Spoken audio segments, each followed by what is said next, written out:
So doctor గారు ఇంకొకటి, ఈ ప్లాస్టిక్ వినియోగానికి క్యాన్సర్‌కు ఏమన్నా సంబంధం ఉందా? మనం తినే పదార్థాలు వేడిగా ప్లాస్టిక్ బాటిల్‌లో గాని, ప్లాస్టిక్ సంచుల్లో గాని ఉంటే అది క్యాన్సర్ కారకమా? స్టడీస్ ఏం చెప్తున్నాయి? చాలా స్టడీస్ దీనికి ప్రోస్ అండ్ యాంటీ కూడా ఉన్నాయి. అంటే డెఫినెటివ్‌గా ఈ ప్లాస్టిక్ వలన వచ్చింది అనేటువంటి ప్రూఫ్ లేదు. But there is some evidence to say plastic is carcinogen. దాంట్లో డౌటే లేదు. ఇప్పుడు మీరు ఈవెన్ ఎండలో చాలాసేపు కూర్చుని కార్లో కూర్చుని మీరు కూల్ అవ్వకుండా ఉంటే ఆ కెమికల్స్ రిలీజ్ అయితే కూడా కార్సినోజన్ అని చెప్పి చాలా స్టడీస్ వచ్చాయి దాని గురించి కూడా.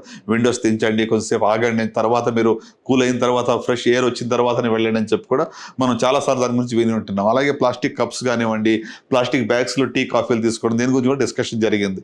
సో ఒకటి అయినంత వరకు ప్లాస్టిక్ అవాయిడ్ చేయడం ఎంతైనా మంచిది. దాంట్లో అనుమానమే లేదండి. సో కానీ ఏ ప్లాస్టిక్ ఎంత మోతాదు అనేది ఎవరు కూడా మెజర్ చేయలేం.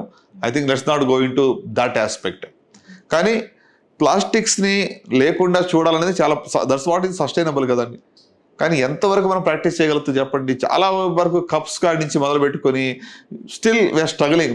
వాటర్ బాటిల్స్ అవాయిడ్ చేసి can we have something else there maybe ఒక కొత్త ఇన్నోవేషన్ రావాలేమో ఇక్కడ. చాలా ఇప్పుడు ప్లాస్టిక్ బాటిల్స్కి మనం what is so user friendly and easily replaceable అంటే మనకి ప్రస్తుతానికి ఆల్టర్నేటివ్ సొల్యూషన్ చేతిలో కనబట్టలేదు.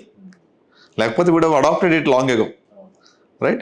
సో అంటే నేను అనేది ఇవన్నీ ఉన్నాయి ఒక ఎత్తు అయితే, మనకు ఆల్రెడీ తెలిసినవి కన్ఫర్మ్గా కార్సినోజన్స్ తెలిసినవినే మనం టచ్ చేయట్లేదు కదా.